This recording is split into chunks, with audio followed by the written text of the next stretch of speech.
Espere que empiece a grabar.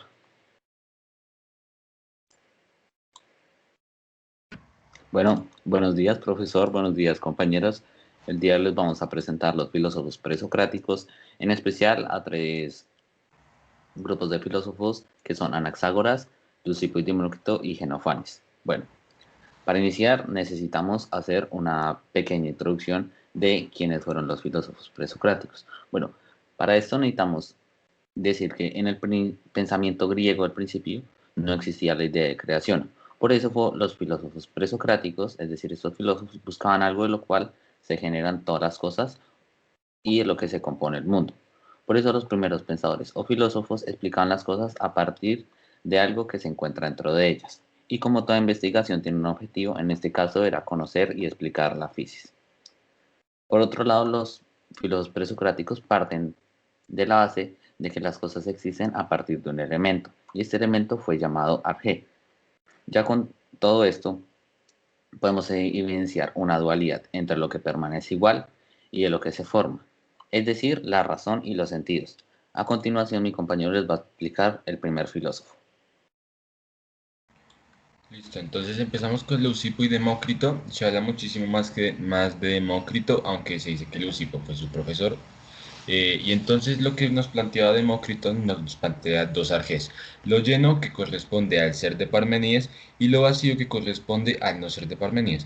Y lo más interesante de Demócrito es que nos plantea el atomismo. Desde siglo III, siglo IV antes de Cristo ya nos plantea el atomismo.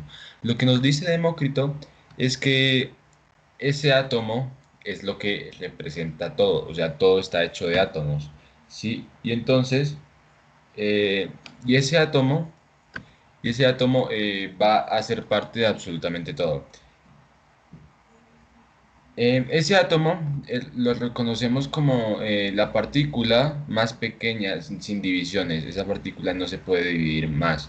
Eh, y entonces, pero lo curioso es que Demócrito como que le asignaba unas particularidades como el tamaño, como el volumen y una figura. Y entonces llegaban las personas y preguntaban: oiga, pero si tiene todo eso, ¿cómo es que no puede ser divisible? Lo que respondía Demócrito era que al no tener partes, no podía ser divisible, no podía ser divisible. Demócrito dice que nada puede ser diferente, nada puede ser diferente a lo que ya es. La esencia va a ser siempre la misma. Y que estos sólidos, estos átomos siempre, o sea, han existido desde siempre y van a existir siempre. Se habla de lo infinito. Además de esto, eh, Demócrito nos habla de que los átomos están en constante movimiento y se puede hablar de un remolino cósmico. Y en ese movimiento puede que de, dos átomos de figuras compatibles se pueden entrelazar, y esa entrelazación es lo que genera todos los seres corpóreos. Los objetos se diferencian unos de otros por su orden y posición de los átomos. Esa es la manera en cómo estos se distinguen. Y lo que nos plantea es que no hay nada más que átomos y que vacío. Eso es el todo para Demócrito y Leucipo. Y ya pasando al cuadro de la dualidad.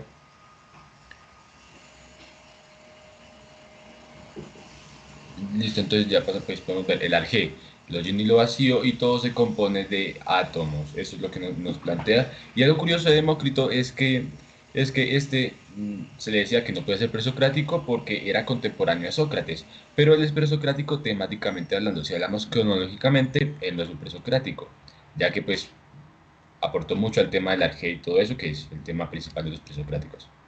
Ahora seguimos con Anaxágoras. Bueno, hablando de Anaxágoras de Clazomene. Bueno, hablando de Anaxágoras, como su apellido lo indica, él nació en Clazomene. Nació en el año 500 a.C. y murió en el año 428 a.C. Y vamos a exponer lo que él proponía de acuerdo a 10 aspectos. Bueno, el primer aspecto es: ¿cuál es el origen de las cosas? Bueno, según Anaxágoras, es imposible que algo provenga de la nada, es decir, que todo ya existe. Por eso él dice que en el origen de las cosas había una mezcla caótica que llegaba a ser ordenada por una inteligencia que él llamó Nous. Para Anaxágoras, el mundo surgió de una mezcla universal que después el Nous fue el encargado de dar orden a esta mezcla. Por segundo aspecto, vamos a proponer cómo se componen las cosas. Bueno, Anaxágoras, para decir cómo se componen las cosas, se basaba en el fenómeno de la nutrición humana. Él planteaba que en estos compuestos, que esto está compuesto por un tipo de semillitas llamadas espermatas, y que por Aristóteles eran llamadas homeomerías. El tercer aspecto ¿es material o inmaterial? Bueno, los espermatas son materiales, ya que a la vez son eternos, indestructibles e inmutables, y además de esto le dan forma y estructura a las cosas. Como cuarto, vamos a proponer, como cuarto aspecto ¿cuál es la esencia de las cosas? Bueno, la esencia de las cosas es lo que les identifica y lo que les distingue. Lo que es esencial en una cosa viene dado por el predominio en ella de una determinada forma cualitativa y por el predominio de un determinado tipo de espermata o, como dice Aristóteles, homeomería. Como quinto aspecto vamos a tratar el aparecer de algo. Las cosas para Anaxágoras no nacen ni parecen, es decir, ya existen. Es decir, que no hay ni generación ni corrupción. Por lo que estas cosas se componen y se vuelven a partir de lo existente. Es decir, que para Anaxágoras ya todo existe. Y él propone que en el inicio del mundo, en la que todo está junto, es decir, la mezcla caótica original que él expone, que luego viene a ser ordenada por el nous. Y Anaxágoras plantea una identidad de una constitución de las cosas a partir de sus ingredientes, que es la espermata. El otro aspecto es la fuerza que impulsa a dicho aparecer. Bueno, ¿qué impulsa a aparecer? Bueno, estas semillitas llamadas espermata son puestas en movimiento por el nous. Es decir, así que el nous y los espermata constituyen la fuerza que impulsa al aparecer de las cosas.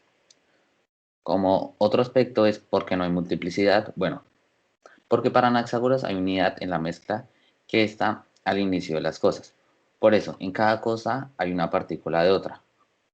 Por eso, el profesor del canal de YouTube, Adictos a la Filosofía, nos explica que, no sé, digamos, en este cabello hay partículas de todo, pero como hay más partículas de cabello, se ve cabello. Como otro aspecto tenemos lo orgánico. La obra de Anaxágoras estuvo dedicada en parte a la explicación de distintos fenómenos físicos, como las nubes, bueno, y todo eso. Pero también se ocupó de lo relacionado con la vida y afirmó que la existencia del orgánico se da de la influencia inmediata del nous. ¿Por qué no existe el cambio? Bueno, para Anaxágoras admite que hay cambio, aunque afirme que las cosas no posean en sí mismo un principio que provoque su cambio. Él dice que el cambio afirma que su fuente es el nous, es decir, que el nous es el que provoca el cambio y él sí admite que hay cambio. Bueno, ¿y por qué no hay movimiento? Bueno, para Anaxágoras, él también admite que hay movimiento y que el nous es su origen. Él dice que una vez que el nous da inicio al movimiento, ya todo se empieza a mover. Y por último, el cuadro de dualidad, Anaxágoras propone que el arge son todas las cosas y la physis es el nous que las ordena. Ya mi compañero va a seguir con el siguiente autor. Xenófanes de Colofón. Xenófanes de Colofón, en sus casi 100 años, lo que hizo fue una persona que viajó mucho. Viajó mucho y en algún momento, después de viajar donde los etíopes y además conocer el tema de como las creencias de los tracios, él nos deja una cita que dice lo siguiente. Los etíopes dicen que sus dioses son de nariz chata y negros, y los tracios que tienen los ojos azules y el pelo rojizo. ¿Qué es lo que, lo que nos quiere decir? Que cada cultura, que cada raza puede imaginar a su dios como ellos mismos, le dan como muchas características humanas. Y entonces aquí es donde él llega a como su parte principal y es la crítica que hace hacia Homero y Hesiodo, hacia los dioses que ellos nos dejaron. Esos dioses que son engendrados y que tienen un inicio y que además son rencorosos, son lujuriosos, o sea, lo que Genófanes pensaba era que estos no eran perfectos. Entonces decía, si estos no son perfectos, ¿cómo podemos como adorar a ese Dios? Y también la gran frase de Genófanes que nos dejaba era, si los bueyes tuviesen manos para dibujar, dibujaría a sus dioses en forma de buey. Lo mismo que decíamos anteriormente, o sea, los relacionan como son ellos mismos, les dan esas características. Entonces, lo que nos llega a decir Genófanes es que hay un solo Dios único. Y este Dios único va a ser el arjé. Este Dios único va a ser absolutamente todo. No tiene un origen, no tiene un fin, es infinito. Además de esto, este Dios es inmóvil, él lo genera como inmóvil.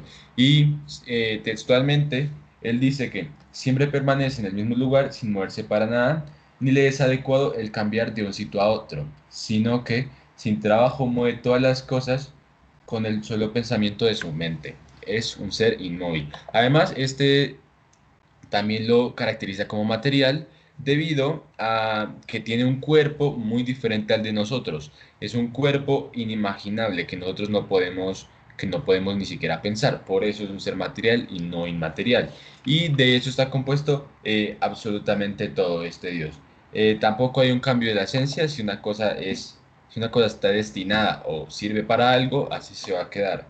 Y bueno, eso es lo que nos explica Genófanes de Colofón. Y ahora el cuadro de la dualidad, pues aquí podemos ver lo mismo, a ese Dios único como el arjé, de él surge todo, y bueno, hablamos de lo ente, que pues este ente ya es finito, se percibe ya con los sentidos, mientras que ese Dios único con la razón, y pues el arjé sería lo verdadero y la fisis sería lo aparente.